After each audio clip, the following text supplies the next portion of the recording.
work in the dirt. You can keep your wings clean. All work in the dirt. You can keep your wings clean. All work in the dirt. You can keep your wings clean. All work in the dirt. We don't cope, we destroy. Motherfucker, move back. To it. In fact, Johnny, why don't you just do it? You can do it, but my voice is fucked anyway. Okay. So, what number podcast are we on? Episode 90, 92. That's the one. 92. Welcome to Bash Bros episode 92. Today we have a very special guest. Guest? He kind of is a ghost. He is. Yeah, he's been a ghost for a while. But I think we put a post up and not enough people knew who this man was. So I'm actually even more excited to reintroduce the legend from, not that, wouldn't say old school, but the last of an era, shall we say. And it's Cecil, I want to say Crossdale, but is it Crossdale? No, that's cool, that's cool. I remember meeting you for the first time in 2012 after watching you win your pro card. And, well, Johnny's shared some pictures so that when you're watching this, they'll come up now. Ding. So, yeah, absolute monster. So basically how we kick it off is you just kind of tell us what made you step inside the gym for the first time, and then kind of what hit that gear when you thought, oh, actually, I'm going to take this seriously and I'm going to start competing. What were your reasons for getting in the gym and then to finally decide to put some trunks on? Well, I never started training for bodybuilding. That was the first thing. I was just kind of small. Growing up, I wasn't as big as my friends, and I just wanted to get bigger. So I started lifting weights, and in those days, you had weight training as a part of PE in school. So you could do boys weightlifting, you could do what they had back then, something called the BOLA, British Amateur Weightlifting Association.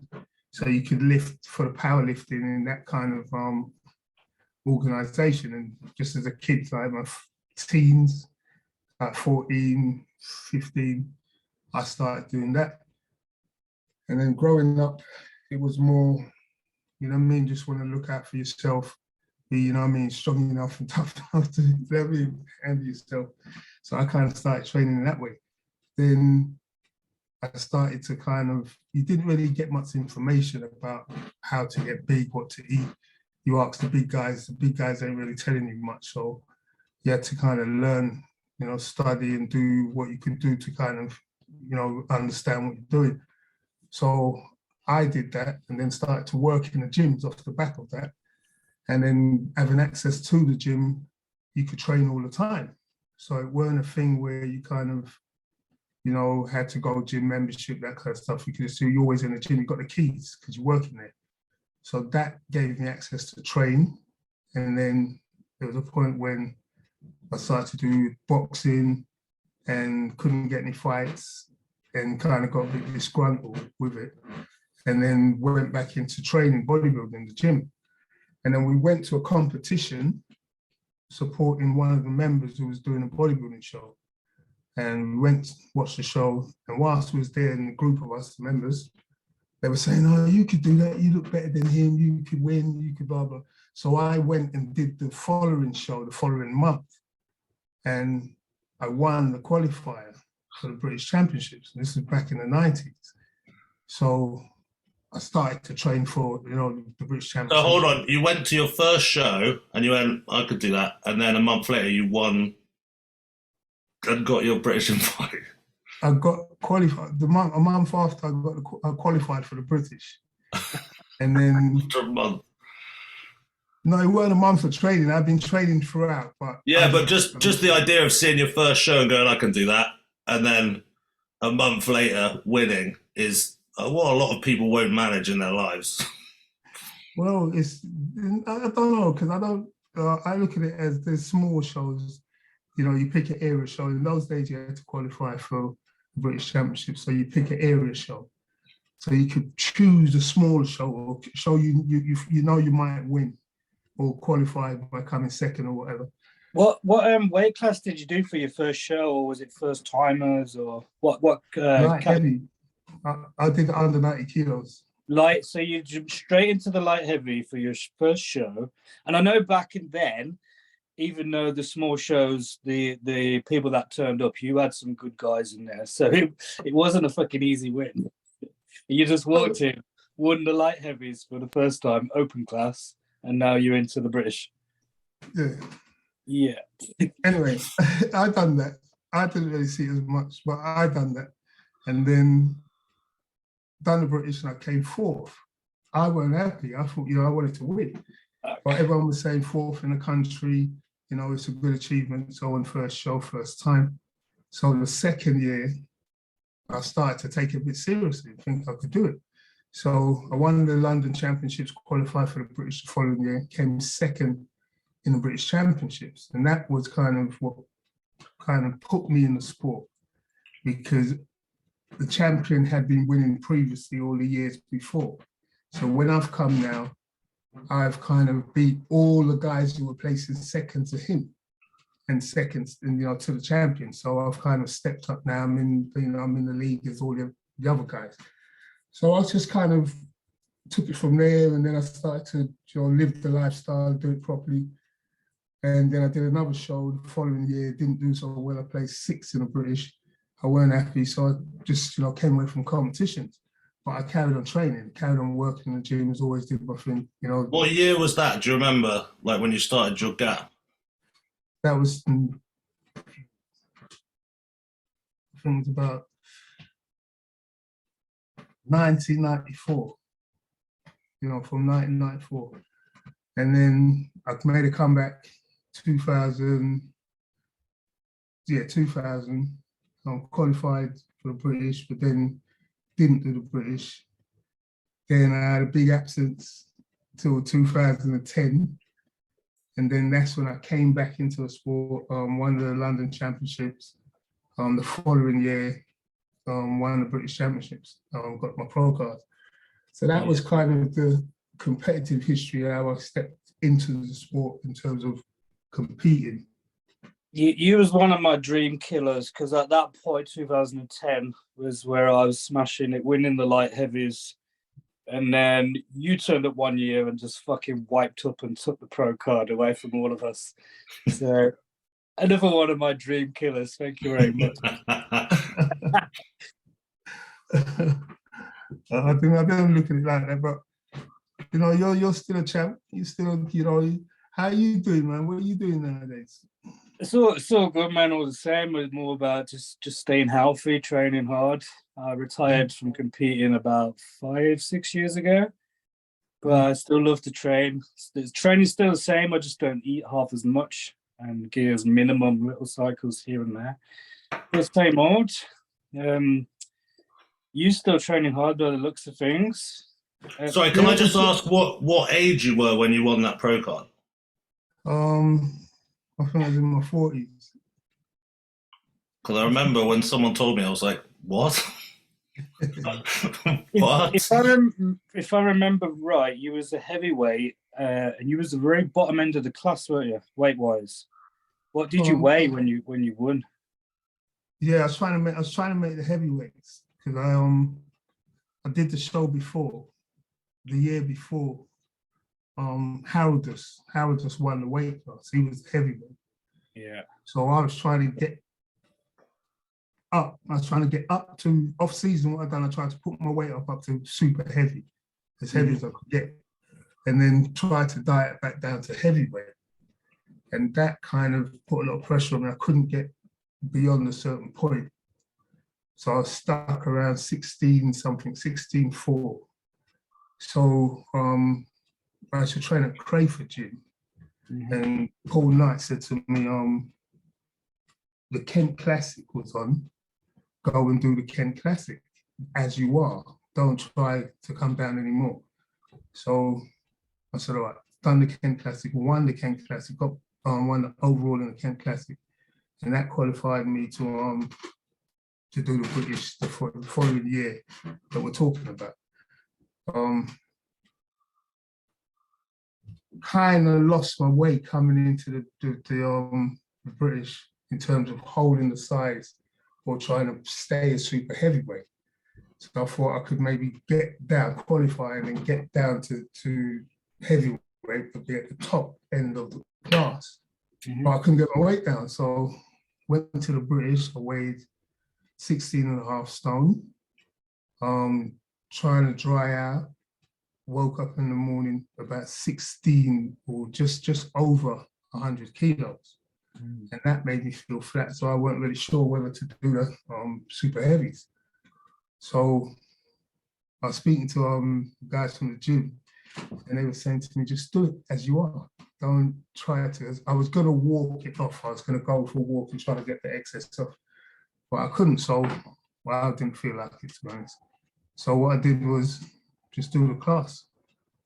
And I just went in the lower end of the weight class, the lightest guy on stage, the shortest man on the stage, and the lightest guy on stage. And that I think what that done for me was just the conditioning. It gave me more condition, more in body parts that the other guys didn't have. I remember it very well. After I done my bit, I sat in the crowd and I watched, and you walked out, and I know you was bottom end of the class, the smallest guy there, and you looked the fucking biggest. You was your shoulders this wide, you was fucking crazy condition, shredded to fuck, and you made people with 10 plus kilo more look small because there was a little soft or whatever. You come in fucking shredded rock hard and you look stacked. When I seen your weight, I was like, no way is he fucking weight. Has he got hollow fucking bones or something? Yeah, the best thing you did, just that condition on the day, smashed it. You look by far the biggest one there, and the most complete physique, so you won it fairly. It was a great year. There was some standard was crazy. There were some amazing people up there, and to beat every single one of them, take a pro card, is pretty impressive achievement, especially when you look at how many shows you've actually done. It takes years of experience to learn your body, but for you to come in that kind of condition with such few shows was very impressive. Yeah, you were like, well, people, there's not a size like thing. It's a muscularity contest, and it just looked more stacked out than anyone else. Even though people were bigger, and that little bit of sharpness just made it look more muscular. It was just, yeah, I remember it very well. It was ridiculous. It's all illusion, isn't it? When the drier you are, the more ripped you are. If you hold the bill of fullness, you look the biggest up there. Crazy. I think it comes down to as well your training, you know, how you train, you know, because for all the years I've been training, the machines weren't that there weren't that much machines in gyms. You know what I mean? So most of the workouts are always barbells, dumbbells. You know, you could have cable crossovers, or, you know, they brought in some machines that you could use one arm hammer strength machines. But it's always down to hard work.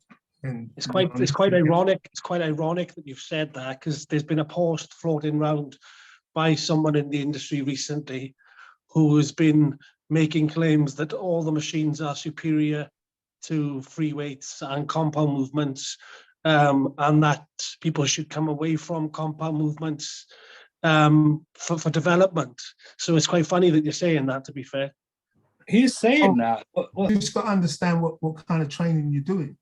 You know, at the end of the day, if you were training to build muscles and to build your body up and to build your strength, first and foremost, you know, you have to develop a level of strength, because building mass and building yourself up is about overload. Now, if you ain't strong enough to overload, or you ain't strong enough for, you know, to push yourself, you know, to overload, then you're not going to get the results. You're not going to get the base. Machines are good to help to develop muscles, the roundness, the shape, you know, that type of stuff. So they do have their place. But when you have a person saying, don't do this, or this way is better, you know, he's mostly speaking for himself.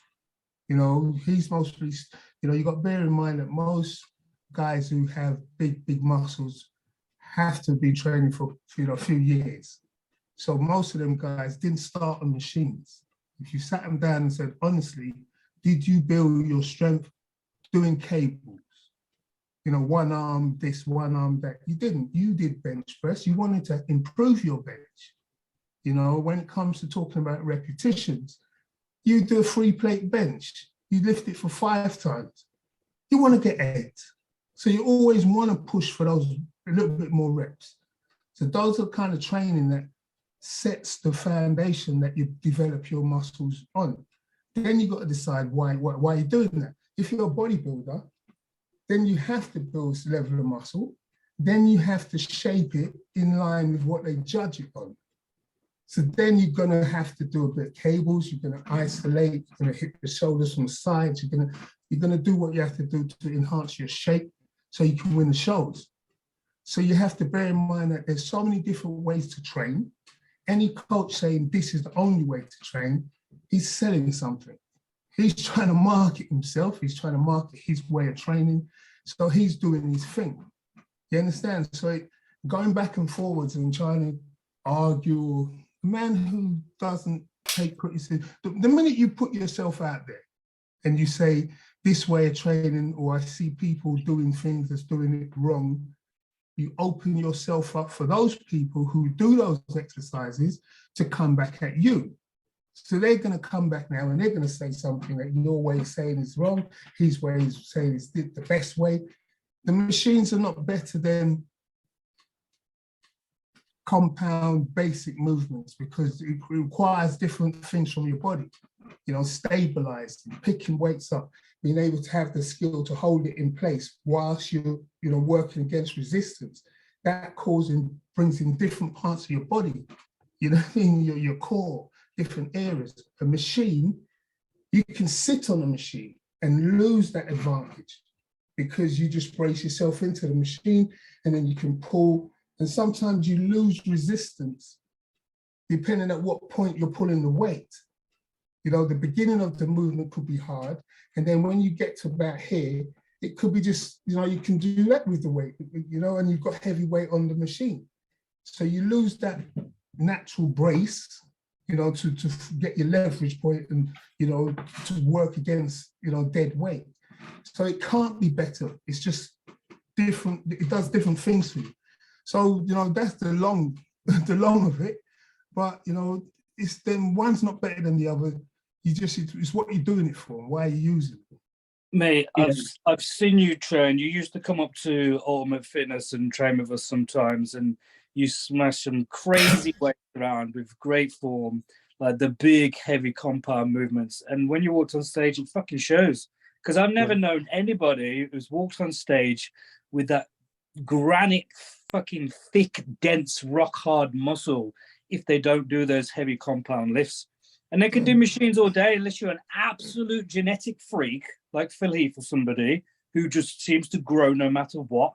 You are not going to get that granite hard, dense fucking muscle without doing those big, heavy lifts. And I agree exactly what you say. Once you put that size on and got that foundation, then you can work. It's easy to maintain that muscle, but to get there in the first place, you've got to fucking train hard, don't you? I think that you've done. You worked for it. The thing what Cecil said is really important. You're doing those compound stuff that are causing systemic stress. You're using lots of secondary muscles, using bracing, stuff like that. You should start training like that. And then, like you said, if you find that whilst doing that, you get lagging bits and you need to isolate them for stage and stuff, then that's when, or you're injured or whatever, that's generally when I've pulled machines like in more. I mean, to be honest, a lot of my training is machine stuff, usually due to injury and stuff like that. But also some of the compound movements I found, I did all the normal compounds and I had lagging areas, and then that's when I looked to move laterally to like try and even it out for, like you said, for stage.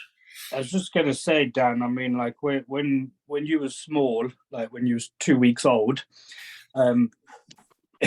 you didn't get big by doing those machines, did you? You got big by lifting the fucking heavy weights, putting the graft in, and then once you got to a certain size, then you start to. I mean, I don't know anyone who started just doing machine. I guess this sort of ethos hasn't been around long enough for me to have seen anyone who started just doing machines and built a physique. I don't think it's ever really happened. Everyone always starts doing the basic shit, surely. I think it's the message you give yourself as well. So when you're lifting heavy compound weights, you teach yourself to lift a certain way, to push to total failure, to not be scared to go to a certain place. Like a lot of people I see who've used machines predominantly are not going to total failure. They're not going to that place. They're not able to recruit the muscles that people who have worked their way through the system have been able to do, you know. And I think ultimately as well, it can create injuries. So if you think about it, if people are taking stabilizing muscles away, if they're using isolation for absolutely everything, you're going to create like all sorts of issues, injuries, and you can create imbalances. Like you would have to have a particularly good eye to be able to accurately do that, you know, to build your physique just off isolation movements. Do you know what I mean? You're exactly right. You know what? I hate flat bench. I love squat. I love deadlift. I hate flat bench because I'm weak. Dean, me too. But yeah, well, good reason to. But when I don't do flat bench, I get incredibly weak fast on my chest. And exactly what you're saying, I start pushing heavy weights on machines and stuff, and you're more injury prone. I do flat bench every now and then to maintain a certain strength, so I'm still able to push heavy on the other stuff. You're exactly right. When you're not using all the stabilization muscles, they become weak. You lift a certain weight in a certain way, tear it off. Yeah, that's what happens. That's what causes the imbalances. Because the compound movements, we all should know, you know, incorporates different muscles at the same time.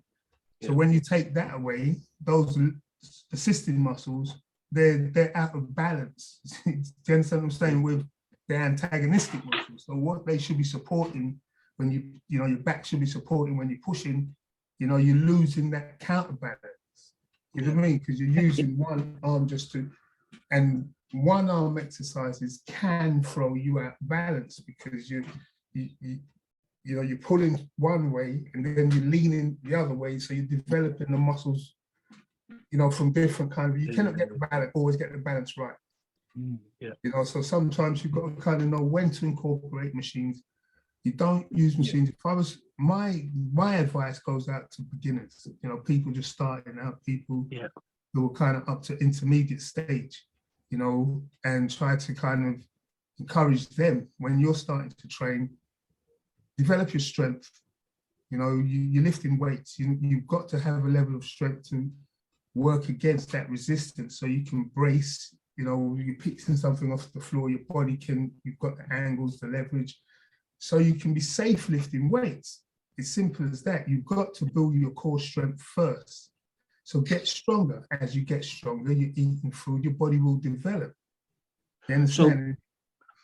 So just going back to, obviously with you being a little bit later getting your pro card, did you have to adjust any of your training styles as you progressed? Because I know obviously you added tissue, you went up the weight categories, and obviously Dean's mentioned he's seen you training with some really significant weights. Did you ever have to sort of change? Because like Dan's probably going through that bit of a transition now as well. So it'd be interesting to see if there was anything you had to cater for as you got a little bit older. I think I've got stronger as I got older. I think when I started to get to the end of my 30s, my strength kind of went up. So as I was getting older, maybe I was a late developer or something. But so Dan, you're fucked. No, I started to feel that way. The weight started to go up. So I kind of believe in always warming up, you know what I mean? So you go to minimize injury. And as you're putting body weight on, the strength in the gym goes up anyway. So that was kind of part of it as well. I think part of this isolation thing as well is everyone's obsessed with recovery like way too early. I think they said, well, isolate the muscles so I don't have to use like multiple secondary muscles, and thus my recovery needs are less. So that's another argument for it, which might be true later, but like you said at the beginning, like to intermediate, like your recovery from a physique that isn't brimming with muscle, I really don't remember giving that much consideration when I started out because there wasn't enough tissue that needed advanced recovery techniques. But Dan, you're right. Recovery is the main thing. But the problem, what people are doing, they're so focused on recovery, they've got nothing to fucking recover because they haven't broke the muscle down in the first place because they're training that light and that slow that there's nothing to fucking recover. That's why they don't grow. I think the way the industry is going now, especially more over in America, it's a lot of too much drugs, force feeding, and it's just pump work. And all they're doing is filling the muscles with so much glycogen to get big, round, pumped. And when they lose all the water, they go to shit because there's no real muscle there. They haven't grown it. And what it boils down to is they're fucking lazy. They don't want to lift the heavy weights because it's fucking hard work. And what did Ronnie Coleman say? What was it? Everyone want to be a bodybuilder. But nobody want to lift no big ass weights. And it's exactly fucking true, isn't it?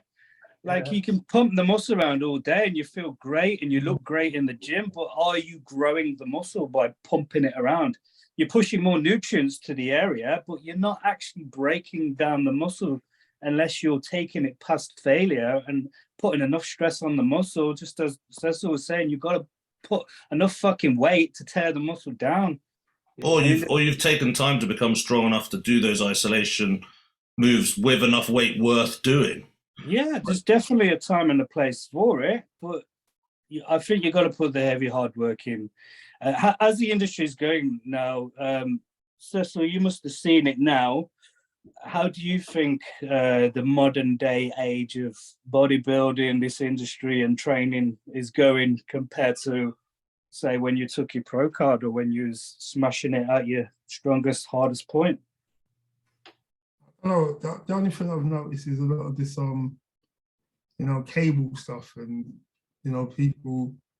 You're always going to find people in the industry saying their way is the best way, or this person not training strict enough, or he's not using the right technique.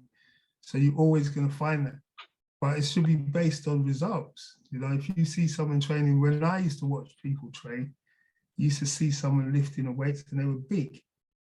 I mean, they had the body, they're strong. And that's what you aspire to want to be like. You think, wow. If you look around now, you've got guys who are like not as muscly as what I would look at as muscly. And I was way too polite. Well, I'm trying to run no one down. And I don't want to be too critical because that's just the way I am. But at the end of the day, right, you got to look at, I look at reason, I look at why people do things. I lift the weights the way I lift the weights. I developed my body because I wanted to be a bodybuilder. I got to that point where that's what I wanted to do. So at the end of the day, when you see guys in the gym and they're training, you got to wonder, what stage. I've got a lot of years of experience. So I'm looking at them and thinking, well, maybe when I was that young, I wanted to do this, I wanted to do that. But then I look at the information they're getting, where it's coming from. And that's the only aspect that you're going to look at and think, well, it's different, because so many people think that the only way to do things is to do this. The only way to do that is that. It's not. It's just, there's no one way that's going to make you big or make you, muscly. There's many ways. So when a person knows that, especially guys who have trained for years, when you're giving advice, you might be telling people how you train, not realizing you're saying to someone, the best way for you is to, when you do that, you feel it more in your rear delts. That's bodybuilding. I can turn this way and feel it more on my lat. I can turn that way and feel it more on my back. But that might not be the only way to do it, or the best way for someone else to do it. So that's the only thing that makes me look at the information people are getting and thinking, is it ignorance trying to teach ignorance, or is someone trying to market themselves? You could have somebody who trains on machines all the time. You never see them do any real hardcore work with the bar. You know what I mean? You see them lifting these humongous weights on a machine and looking strong. You couldn't duplicate that on the bar or come close to it. But you don't see them putting in the weight, that kind of work. But then they say, my way is the only way, or this and that. I don't look at it, in that sense. I look at it based on achievement. I look at it based on what you were doing and what kind of training you're doing to get out of what you're trying to get out of it. Yeah. And if people are being misled, I'm trying to, get some information out there. I'm trying to package something that, a site I'm building up. Hopefully I can get it out soon. It's a website with my... Plug the site. What's it going to be? It's just like a member site where people can come on and you can get information. I've got my training system, the stronger for longer training system, which is heavyweight, high reps, that kind of stuff. For older people, you know what I mean, who's been in the industry a long time, they can still stay active, ways of doing that. For beginners, guys just starting out and trying to get people getting back to working. Biggest distractions you see in gyms nowadays, everyone wants to take a picture. Everyone wants to video their work, taking up space. It affects the atmosphere of the gym. Gyms should be places you go in where people are training, you can feed off the energy of the people around you training. That can get you fired up to do your workout. But nowadays you look around, someone's, they've done a workout and then they're on their phone and they're sitting there and you're thinking, is he looking at his workout program? You know what I mean? And looking at, just done 5 sets, what's the next exercise? He's scrolling. He's looking at something, he's scrolling on the phone. So you're looking and thinking, atmosphere in some of these gyms. When are the days you go in the gym and you hear someone growling proper, not because he's being noisy, but the weight is forcing him to, and training hard. You don't see, that's the thing with nowadays. And the days of me going to, when it was, hardcore and you're going to the gym all the time, you go in the gym, you see a group of guys over there, they're training hard. Another group of guys over there, they're training hard. And everybody's doing what they're doing and everyone's working hard. That atmosphere encourages everyone around you to do the same. That's true. I'd never actually thought of it as like the combined actions of everyone like affecting the atmosphere. And you're right, it has changed what it feels like. Even going to the same gym over the years, like it is different. It is harder to catch a vibe. Walking in and like kind of smelling it in the air, almost on edge. Like there's some real shit going down here. Because you're right. You look around and most people are fucking around on their phone and like, people don't like to train with people because they've got to take the photos and headphones and like, you are right. And I've not actually thought about it, that the combined like energy of everyone in the gym is what created that atmosphere, and it is something that has changed for sure. It's sad. Yeah, maybe, gents, maybe we're the dinosaurs though. Yeah, no, we are. I've been in the gym many times. I look around the room, and maybe there's 5-10 people in the room, and at the moment, every single one of them is sat like that on their phone, and it kills the atmosphere. If the music's quiet, nobody's training hard, nothing. It just destroys the environment. I mean, that phone thing ruins the atmosphere in a lot of places, like anywhere, like pubs or whatever, or like it's true. It is no one's present, are they? They're in the thing. Yeah. If you're talking to somebody and they've got their phone in front of them, how do you feel? How much do you feel like just kick it out of their hand and see if I can get it to stick in the wall? Yeah.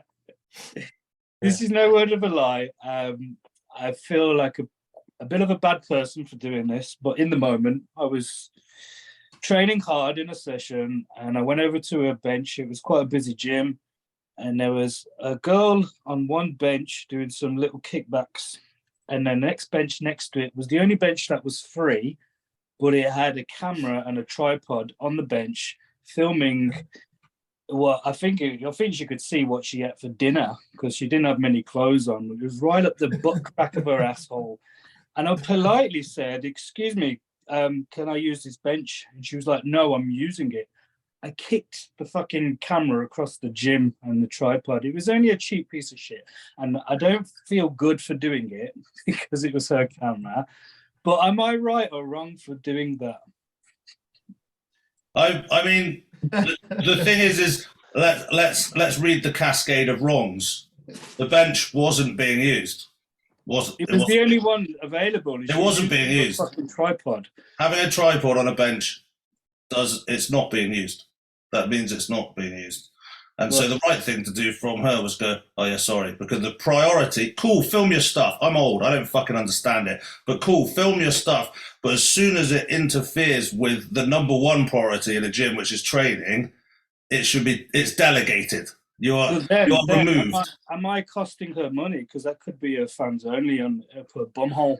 Yeah, but just, if it was doing well, she should have her own private gym to display her bumhole.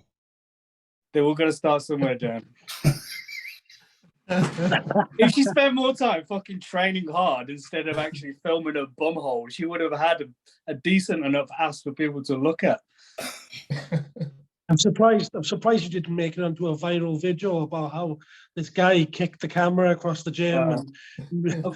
Fortunately, I half an was behind excuse. it. It wasn't filming me as I kicked it. Where would Jimmy Swole sit on this? Is that his name, or his toxic gym etiquette? Have you seen that guy? Yeah. Yeah, he goes on Jimmy about Swole. people being toxic in the gym. I wonder where he would sit with that. I mean, yeah, if you're sat on a bench and you're using the phone, you're not using the bench. So you either put it down and get on with your set and fuck off, or you fuck off. That's just politeness. The gym's full. You can't be doing it when it's full. If it's empty, fucking hell, bring a camera crew in. Yeah, you know what I mean? Like, instead of saying, how many sets you got left on that? You have to say, how many texts have you got left before I can use the fucking bench? Because you're not training on it.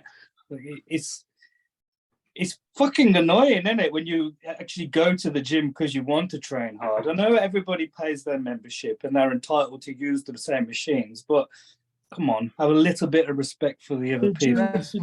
Did you say anything? Go on.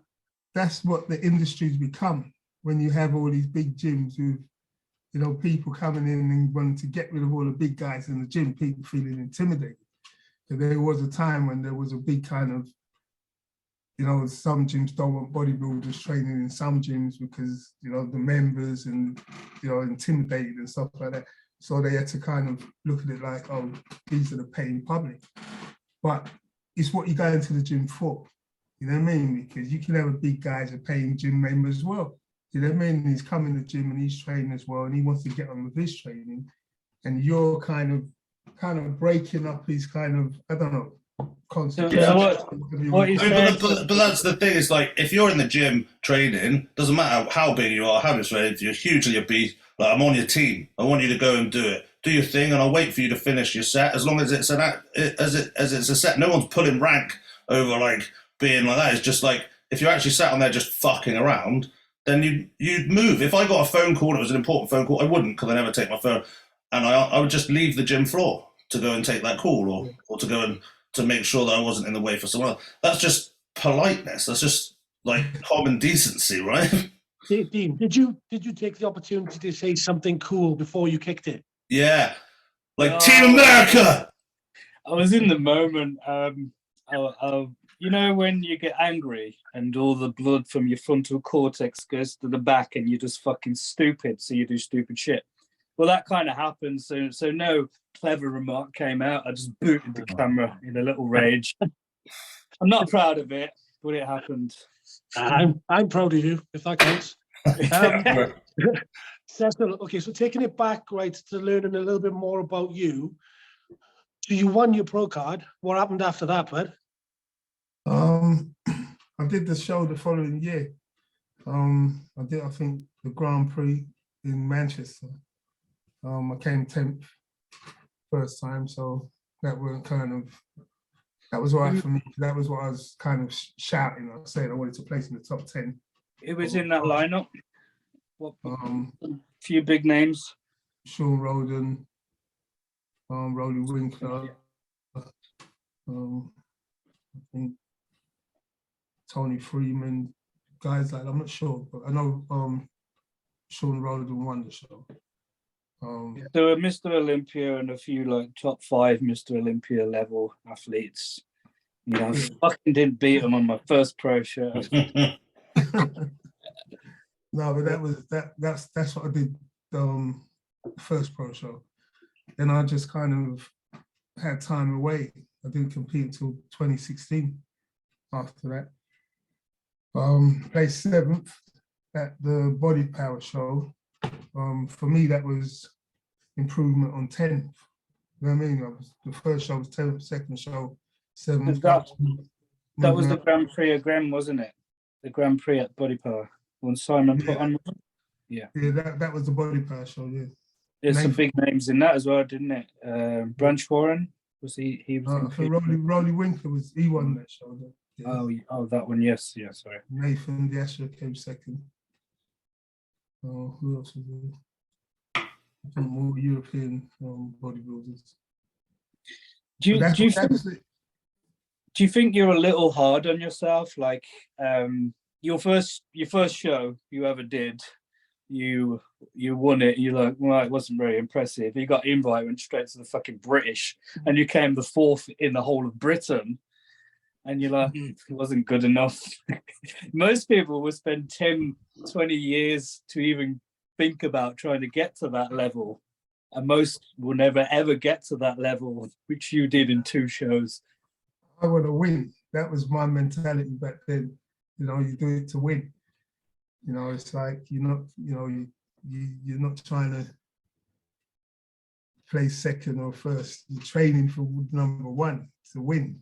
You know what I mean? And then when you turn up and you don't win, because you already kind of programmed your mind, you kind of think, I didn't get it win. You know, you feel like that. But you bounce back, and then you look at what you have to do to improve or how you're gonna, do it that way. So is there another comeback? Is that what we're saying? No, I was saying when you do the first show and you come forth, but you're not happy. So I was saying I didn't really look at it like that. I kind of wanted to win. You train to win. You're not training to. Of course, you know what I mean? but there has to be some realism in it as well. In it, when you're up against an open class, say the British finals, these guys have been training 10, 20 plus years, and they are the best in the whole of Britain. So I know we all want to win, and I mean, fucking hell, you nearly did on your first fucking show. You certainly had the tools to do it, and then you got there and got to that pro status. But I mean, it took me 6 years to win an overall regional, and it was the Kent Classic. It took me 6 years to do that. So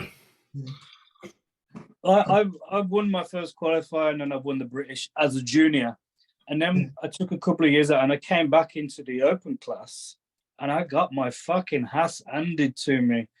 I was like, fuck, this is the biggest kick up the ass opener. I got smashed my first time in the opens. I was like, yep, I got a lot of work to do. Well, you don't give up, even though you don't win. You don't give up as long as you I mean, you can always come back from it. I've always kind of got away from competitions and just concentrated on training. You know what I mean? Because the competition thing, especially when you're coming up as an amateur, you're funding it all yourself, and kind of go to a competition. You want to be your best. You know what I mean? So you think to yourself, if you look at the bigger guys, and the bigger guys are massive. And I've kind of always been a person who thinks that you don't rush it. You know what I mean? You come away and then you go off and you do the work. You know what I mean? Plus you got your life to live.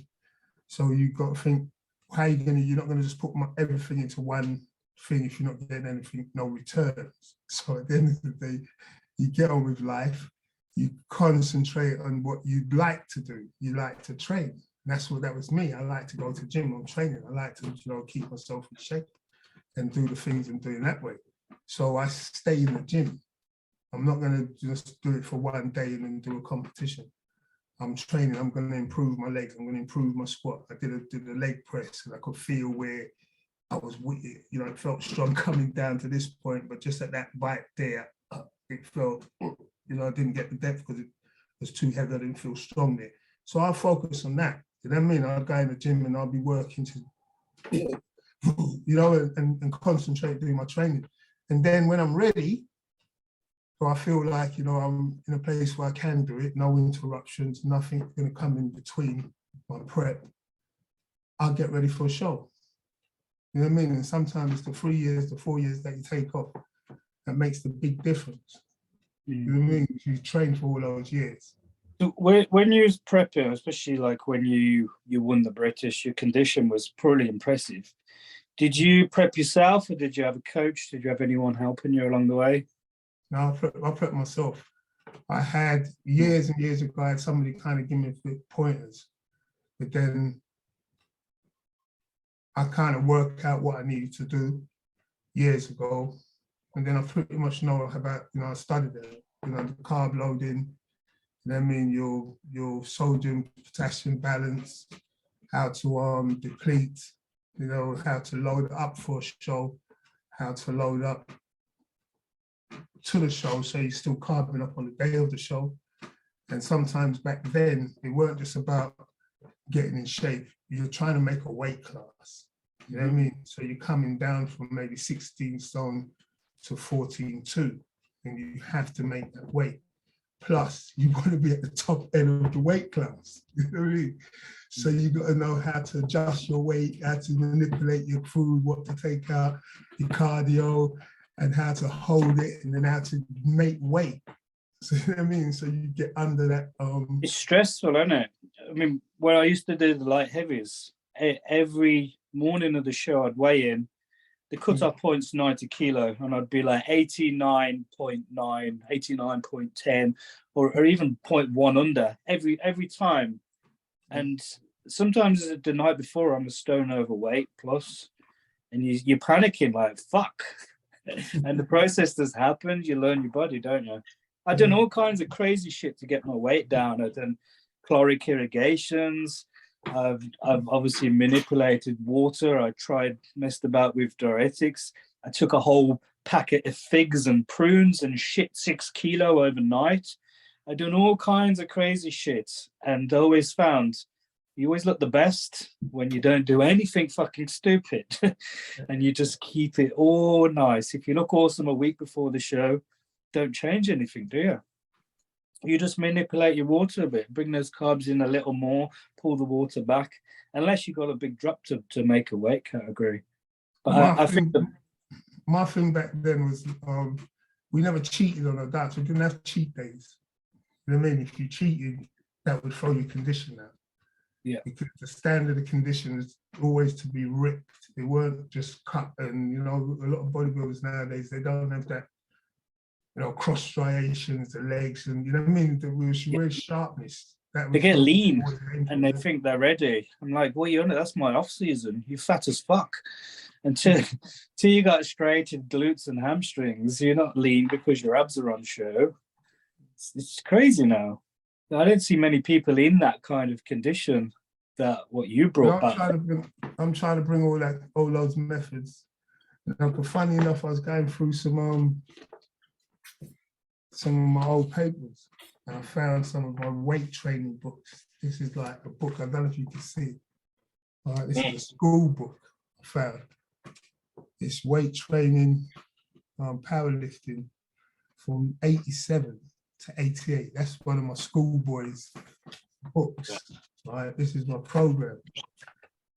Right, of what I was lifting and what I was doing. Right. I know you got comments done okay. Yeah. I mean, where you kind of lifted 300 kilo for 20 reps. It was okay. Could have done more. Well, that's what it is. So are you a firm logbooker though? I used to be when I first started out. Mm. Yeah, to kind of just keep track of what you're doing, how the weights you're lifting. And how do you train like right now? I kind of pretty much have my routine in my head. I know what I'm doing from day to day. Is it, what have you changed maybe from when you were like peak? Has it changed? I mean, what's kind of changed now more so is that I warm up. I always I'll maybe do more warm-up sets than working sets. You know what I mean? Because I'll make sure I'm warm. I'll start off with the smallest weights and I'll pyramid up through my warm-ups to my working set. So that's the most thing I kind of feel that needs to be done. But the intensity and the rep ranges and the type of exercises you're doing remain the same? The rep ranges remain the same. The exercises are different. I don't bench press as much, but I still use the dumbbells. I don't squat as much, but I still use the machines, the squat machines. So that's kind of different. A leg press still deadlift, I still barbell curls. Shoulders, I kind of work around shoulders because shoulders, I've got kind of a bit of a shoulder thing going on. So I don't overhead barbell presses. I use the dumbbells, the machines as well. Yeah, a few things have changed in terms of exercises, some hardcore exercises. I was just going to ask, because you smashed some heavy weights for a long time. Have you ever had any bad injuries or just niggles, pains? I get niggles and pains all the time. I've got shoulder kind of, that's kind of, my shoulders kind of, I don't know, I work around it because shoulder injuries come and go. You know, so you can always get some kind of shoulder thing, or sometimes my lower back, then that comes and goes. So you haven't like torn anything off or done anything that set you back for any real amount of time, just kind of the build up of the stress and strain of training for the years? No, it doesn't happen. The only time I'm kind of regimental. Sometimes if I don't eat, I feel like, I've got to eat my meals before I train and stuff like that. You know what I mean? I've got to be, having my food around. But no, I kind of, no, not really. All right, John.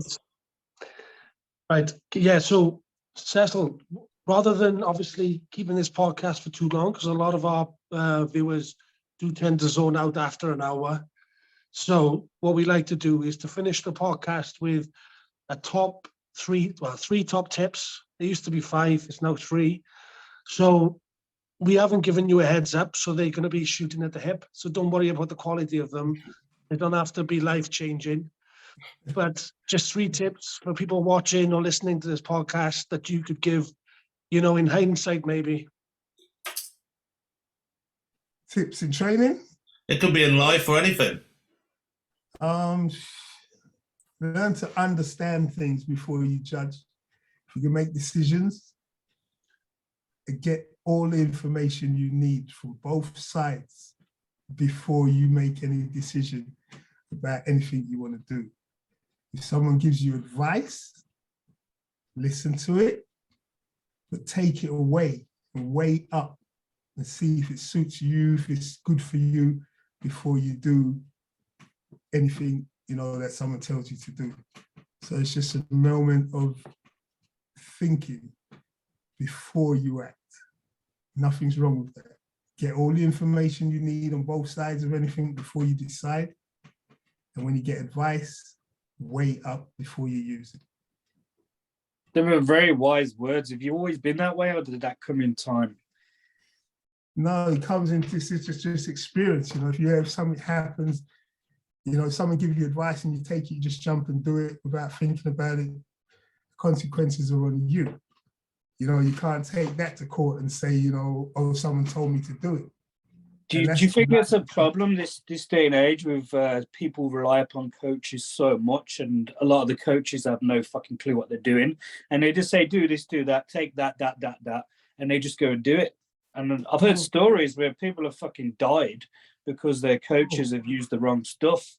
And that's what I was saying before about maybe sometimes it's a case of the ignorant trying to educate the ignorant. At the end of the day, if someone's going to employ a coach, I'm a coach. I look at myself as a coach, and I look at it in the sense that in most sports, it's usually the guys who've done the sport or have retired from the sport, then go on to coach the sport. That happens in football, it happens in boxing, so it happens in our sport. But you've got a lot of rivalry, a lot of competition. So people are trying to put people off other people. You know what I mean? My way is the only way to train. This guy's saying this guy's saying that. And how are we going to change that? You can only change that with results. You can only change that by, being the example.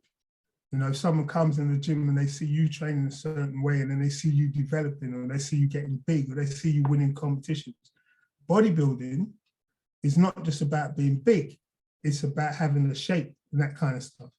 If you're doing something that is giving you the results, then people might lean towards what you say or what you want to do. If you have a guy who's just won a competition He's not even a big guy. He's got a bit of definition. That's about it. And then he's coaching people and giving out advice. You kind of, you got to look at what's the advice for? You know what I mean? Specific to bodybuilding, it may not be. I'm seeing it more and more now. Like, I don't know if you've seen it, like social media's got very big now. Everybody that's been in the gym or done one show is now a fucking prep coach. Some of these are 17. They're doing it off the back of their kids. education. They're doing it off the back of the fact that they must have studied a level 3 or got a level 4 certificate. Yeah. If that's their work and that's their line of work, then okay, that's what they're going. You expect them to do that. If people are buying into that and they're trying to sell that off bodybuilding or traditional bodybuilding, then that's where I would be objecting to that, because I don't think level 4 or level 3 teaches you to do a front double bicep, teaches you to do, lat spread, teaches you the ins and outs of bodybuilding, traditional bodybuilding training, traditional bodybuilding recovery, traditional bodybuilding in the sense of all it stands for. Those courses don't teach you that. They might teach you about how the arm works and the anatomy and all that kind of stuff, but specifically. This is what I mean now. These young people or people that have done one show are now prepping people to do shows, and they're telling them what drug stacks to use and this and that.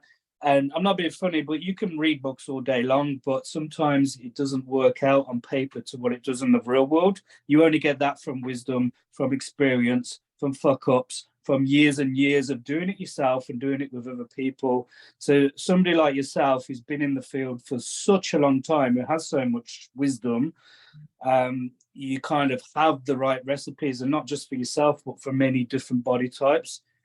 You'd be a great person to go to. If anybody does want to go to you, you say you're working on an app, but where can they reach you until the app's out? You can just reach me on my social media site at the moment. I've got a Facebook site. You go on there, you like it, and it's got a lot of history.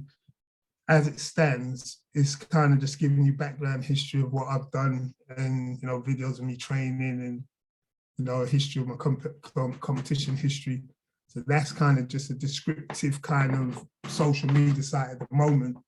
But I'm working on this website, and hopefully it will come through soon. And a lot of stuff we speak about, a lot of things in terms of training, will be on there.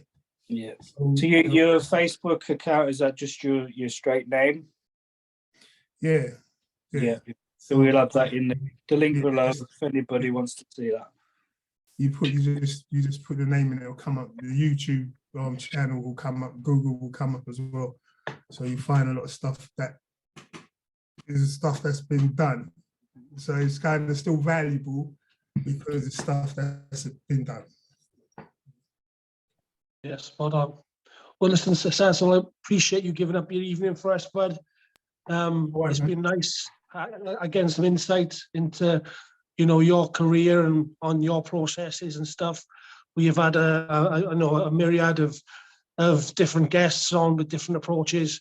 So it's really nice to get someone cut from the old school cloth and have the chance to catch up. I'll get this posted up on YouTube, bud. I'll send you the link. But yeah, no, man, I really appreciate you taking time spending an hour with us just to chew the fat. It's been great, bud. Yeah, thanks, man. And Cecil actually gave me my first ever winner's trophy. Not that he would remember, but obviously I did. Was that the body power show? Yeah. Yeah. I was looking at that just the other day, to be honest. Yeah, that was me. I've been going through some stuff for the site. Yeah. Some pictures came up because I was looking. I think I had on a green kind of khaki kind of army kind of. Yeah. I remember. Yeah, I remember that. I was looking at it just the other day. That was a body power show. There was good times. Yeah, Well, it's good to see you again, my friend. Okay. Until next time, good luck with your venture. Yeah, awesome catching up, bud. We're catching up. Peace out. Peace. You too, man.